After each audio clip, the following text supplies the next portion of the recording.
اگر آپ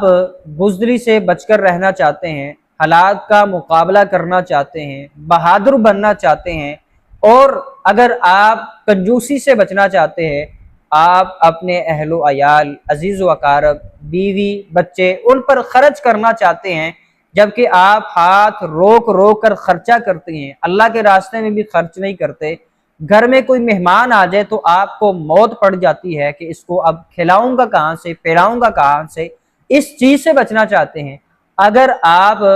ذلیل عمر سے بچنا چاہتے ہیں، وہ ذلیل عمر جس ذلیل عمر میں جا کر کے انسان کو نہ صفائی ستھرائی کا خیال رہتا ہے، نہ انسان کو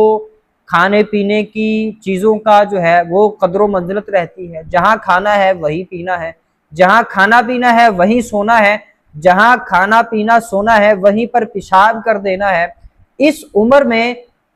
ماں باپ سے اولاد جو ہے وہ بھی تنگ آ جاتی ہے۔ اگر آپ دنیا کے فتنوں سے محفوظ رہنا چاہتے ہیں، اگر آپ عذاب قبر سے محفوظ رہنا چاہتے ہیں، تو یہ آج کی مسنون دعا آپ کے لیے ہے، اس کو لازماً اپنی زندگی کا حصہ بنائیں۔ امام بخاری رحمہ اللہ نے اپنی صحیح بخاری میں رسول مکرم صلی اللہ علیہ وآلہ وسلم سے یہ دعا جو ہے وہ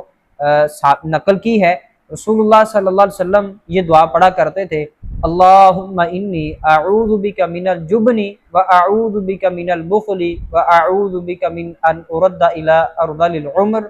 واعوذ بک من فتنۃ الدنیا وعذاب القبر۔ اللہ تعالیٰ مجھے اور آپ کو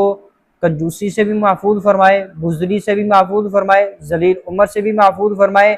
دنیا کے فتنوں سے بھی محفوظ فرمائے، اور عذاب قبر سے بھی محفوظ فرمائے۔ ھذا ما کان عندی واللہ اعلم بالصواب۔ السلام علیکم ورحمۃ اللہ وبرکاتہ۔